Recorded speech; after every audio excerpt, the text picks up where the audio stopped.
नवरात्रि एक ऐसा पर्व जहां हर कोई मां दुर्गा की आराधना में लीन रहता है। पर क्या आप जानते हैं, हर पूजा के पीछे एक अंधेरा भी छिपा होता है। कुछ ऐसा जो इंसानों के लिए नहीं, आत्माओं के लिए है।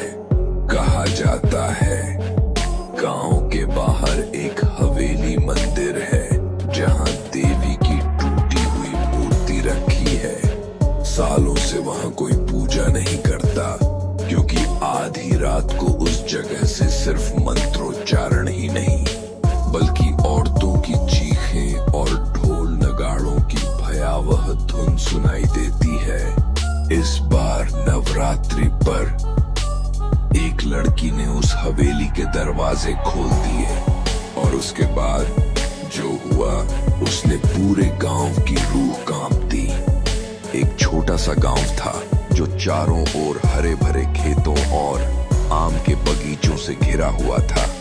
यह गांव भले ही साधारण था, लेकिन इसकी खासियत थी नवरात्रि का उत्सव।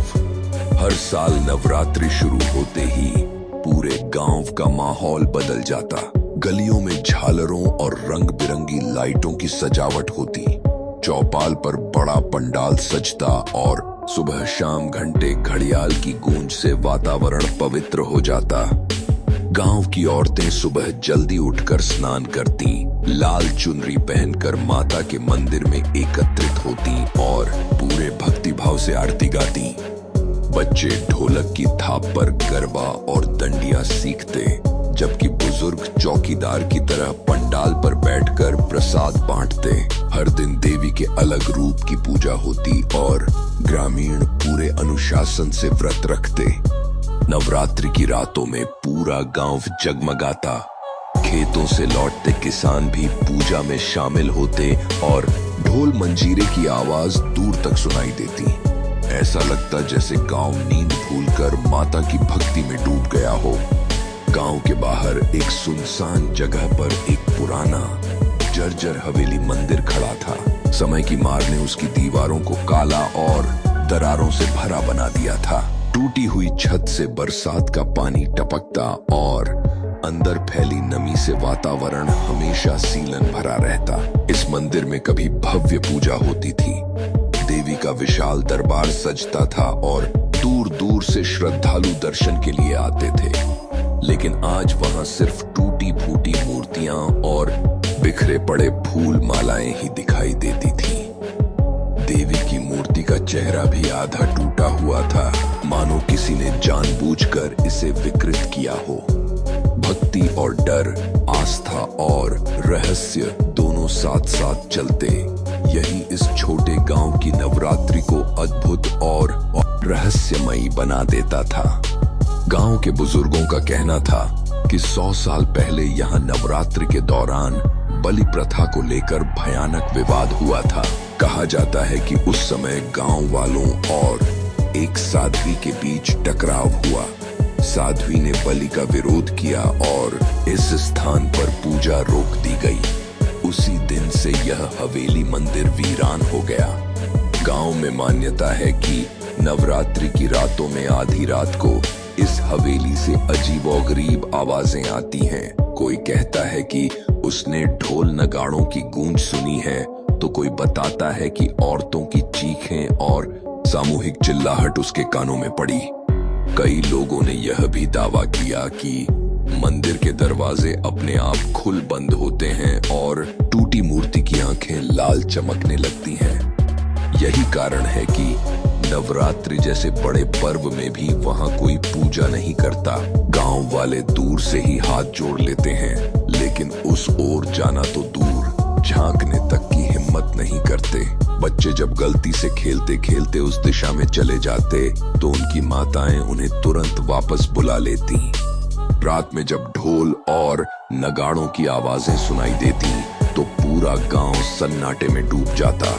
लोग अपने दरवाजे खिड़कियां बंद कर लेते और एक धीमी आवाज में कहते, देवी नाराज हैं, उनकी आत्मा अब भी वहीं बसी है। इस रहस्यमयी हवेली मंदिर ने गांव की नवरात्रि की भक्ति और उत्साह में एक डर का रंग घोल दिया था। जहां एक ओर गांव का हर कोना मां दुर्गा के भजनों से गूंजता, वहीं दूसरी ओर उस हवेली मंदिर से आती अजीब आवाजें गांव वालों को याद दिलाती कि इस पर्व की रातों में भी अंधेरे में छिपा कोई रहस्य अब तक अनसुलझा है। गांव में नवरात्रि का उत्सव चरम पर था। हर गली में सजावट, ढोल नगाड़े और भजनों की गूंज सुनाई दे रही थी। लेकिन इन सब के बीच भी गांव के बाहर खड़ा वह पुराना हवेली मंदिर लोगों के मन में भय का कारण बना हुआ था। कोई उसकी ओर नजर उठाकर देखता भी नहीं था। राधिका 20 साल की साहसी और श्रद्धालु लड़की है। वह हर साल पूरे मन से नवरात्रि के 9 दिन का व्रत रखती है। राधिका का विश्वास है कि मां दुर्गा सच्चे भक्तों की रक्षा करती हैं। इन्हीं दिनों राधिका का भाई अंकित अपने दोस्तों के साथ चौपाल पर बैठा हुआ था। बातचीत का विषय वही था, भूतिया हवेली। दोस्तों में से किसी ने कहा, कहते हैं आधी रात को वहां से औरतों की चीखें सुनाई देती हैं। दूसरा बोला, नहीं, मैंने तो सुना है कि वहाँ ढोल नगाड़े अपने आप बजने लगते हैं। अंकित सब सुनकर हंसने लगा। उसने मजाक उड़ाते हुए कहा, अरे ये सब अफवाहें हैं, असलियत कुछ भी नहीं है। उसकी बात सुनकर एक दोस्त ने चुनौती दी, अगर इतना ही यकीन है तो आधी रात को वहां जाकर दिया जलाकर दिखा। अंकित भी पीछे हटने वालों में से नहीं था। उसने तुरंत शर्त मान ली और बोला, ठीक है, आज रात 12 बजे मैं हवेली मंदिर में जाकर दिया जलाऊंगा। जो चाहे मेरे साथ चल सकता है। सब हैरान रह गए। दोस्त डर के मारे चुप हो गए, लेकिन शर्त लग चुकी थी। राधिका ने जब यह सुना तो उसका मन घबराने लगा। उसने भाई को रोका, लेकिन अंकित ने हंसते हुए कहा, डरपोक मत बनो राधिका, भूत प्रेत जैसी कोई चीज नहीं होती। लेकिन उसे क्या पता था कि यह शर्त उसके और गांव के लिए एक ऐसा दरवाजा खोलने वाली थी जिसके पीछे अंधेरा और रहस्य ही छिपा था। अंकित और उसके दोस्त भले ही पीछे हट गए, लेकिन राधिका का मन अजीब सी जिज्ञासा से भर गया। उसे लगा कि अगर वह इस रहस्य को जान ले तो भाई को भी सच समझा सकेगी। मां ने उसे मना किया, दोस्तों ने भी रोका, मगर राधिका जिद पर अड़ी रही। आधी रात होते ही चुपचाप घर से निकल गई। आसमान में चांद बादलों से ढका था और चारों ओर सन्नाटा पसरा हुआ था। गांव की गलियां पार करके वह कांपते दिल के साथ हवेली के भारी भरकम दरवाजे तक पहुंच गई और बिना सोचे समझे उसे धकेल कर अंदर चली गई। वह सावधानी से आगे बढ़ी। टूटी फूटी मूर्तियां और बिखरे फूल जमीन पर पड़े थे। एक जगह दीवार पर लाल धब्बे फैले थे जो पसीने और खून के मिले जुले निशान जैसे दिखते थे। उसकी टॉर्च उन पर पड़ते ही चमक उठी, मानो ताजा हो। अचानक ऊपर की मंजिल से ढोल की हल्की सी थाप सुनाई दी। राधिका का दिल तेजी से धड़कने लगा। उसने सोचा, क्या सच में यहाँ कोई पूजा करता है या यह सब? अभी वह सोच ही रही थी कि पीछे से दरवाजा जोर से बंद हो गया। हवेली के भीतर गूंजती वह आवाज मानो मौत का ऐलान कर रही हो। राधिका अकेली फंस चुकी थी और अंधेरे ने उसे पूरी तरह निगल लिया था। राधिका ने कांपते हाथों से टॉर्च की रोशनी आगे फेंकी। अचानक उसके सामने जो दृश्य आया उसे देखकर उसका खून जम सा गया।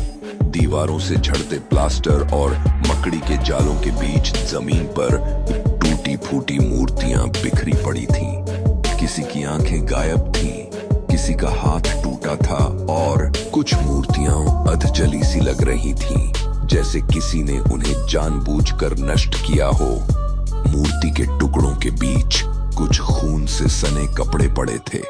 वे पुराने थे, धूल और गंदगी से सने हुए, लेकिन उन पर लाल धब्बे ऐसे चमक रहे थे मानो ताजा हों। राधिका ने एक कपड़े पर हाथ रखा तो उसे लगा जैसे कपड़ा अब भी गीला हो। उसका दिल जोर जोर से धड़कने लगा और उसने जल्दी से हाथ पीछे खींच लिया। थोड़ा और आगे बढ़ते ही टॉर्च की रोशनी जमीन पर बने अजीब मंत्र चक्रों पर पड़ी। वे सफेद और लाल रंग से बनाए गए थे, जिनके बीचों बीच राख बिखरी थी और चारों ओर हड्डियों जैसे टुकड़े रखे थे। उन चक्रों को देखकर ऐसा लगता था जैसे यहाँ किसी गुप्त अनुष्ठान का प्रयोग हुआ हो। अचानक टॉर्च की रोशनी कांपी और एक पल को राधिका को लगा कि मंत्र चक्र पर लिखे अक्षर हिलने लगे हैं। उसे कहीं से फुसफुसाहट सुनाई दी, जैसे कोई धीमी आवाज में मंत्र झप रहा हो। डर से उसकी सांसें तेज हो गईं। वह चाहकर भी पीछे नहीं लौट पा रही थी। हवेली का दरवाजा पहले ही बंद हो चुका था और अब वह इन डरावनी वस्तुओं के बीच पूरी तरह अकेली खड़ी थी। राधिका अभी भी चारों ओर बिखरे डरावने दृश्य देख ही रही थी कि अचानक हवेली के भीतर तेज हवा का झोंका उठा। टूटे खिड़कियों से आती हवा ने दियों को बुझा दिया और उसकी टॉर्च की रोशनी डगमगाने लगी। अगले ही पल पीछे का भारी दरवाजा जोरदार आवाज के साथ अपने आप बंद हो गया। गूंज इतनी भयानक थी कि हवेली की दीवारें तक कांप उठी। राधिका ने दौड़कर दरवाजा खोलने की कोशिश की, लेकिन वह जैसे किसी अदृश्य शक्ति से बंद हो चुका था। अब वह पूरी तरह अकेली अंधेरे और रहस्यमयी हवेली में कैद हो गई थी। कांपते हाथों से राधिका ने जेब से माचिस निकाली और टूटी हुई मूर्ति के सामने रखा छोटा सा दिया जलाने लगी। उसके मन में यह विश्वास था कि अगर दिया जल गया तो वातावरण शांत हो जाएगा और शायद उसका डर भी कम हो जाए। उसने जैसे ही माचिस जलाई और दिया रोशन होने लगा, तभी पीछे से एक भयानक आवाज गूंजी। वह आवाज किसी इंसान की नहीं, बल्कि सिंह की गर्जना जैसी थी, गहरी, तीखी और इतनी डरावनी कि हवेली की दीवारें तक हिल उठी। अचानक हवा का एक और झोंका आया और दिया कांपने लगा। राधिका के हाथ से माचिस गिर गई। उसने तुरंत पीछे मुड़कर देखा तो अंधेरे में कुछ हिलता डुलता सा दिखाई दिया। उसका दिल मानो सीने से बाहर निकल आने को था। वह समझ नहीं पा रही थी कि यह आवाज सच में किसी जानवर की थी या उस हवेली में छिपी किसी अदृश्य शक्ति की। राधिका की नजर अचानक मूर्ति पर पड़ी और उसका दिल थम सा गया। टूटी हुई देवी की मूर्ति की आंखें लाल आग की तरह चमकने लगी थीं। ऐसा लग रहा था जैसे वह निर्जीव मूर्ति अब जीवित हो उठी हो और उसे घूर रही हो। हवेली का वातावरण और भी भयावह हो गया। लाल चमकती आंखों के बीच राधिका ने देखा कि मूर्ति के पास धुंध सा फैलने लगा। धीरे धीरे उस धुंध से एक आकृति बनी, एक औरत।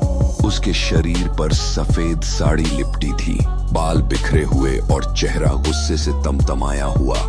उसकी आंखें भी अंगारों की तरह जल रही थीं और हाथ में भारी त्रिशूल थामे वह राधिका की ओर बढ़ रही थी। औरत की उपस्थिति इतनी प्रबल थी कि राधिका के पैर जमीन से चिपक गए। उसने हिलने की कोशिश की, लेकिन शरीर पत्थर सा जम गया। उस औरत की आवाज गूंजी, "ये मेरी जगह है, इंसानों का नहीं।" उसकी गूंज से पूरी हवेली कांपने लगी। टूटी खिड़कियों से हवा चीखने लगी, जैसे पूरा वातावरण उस औरत के क्रोध का साथी बन गया हो। राधिका ने आंखें बंद कर लीं, लेकिन वह डरावनी आकृति और पास आ गई। उस औरत की चीख जैसी गूंज हवेली में फैल गई। "यह मेरी जगह है, इंसानों का नहीं।" उसकी आवाज सुनकर राधिका के रोंगटे खड़े हो गए।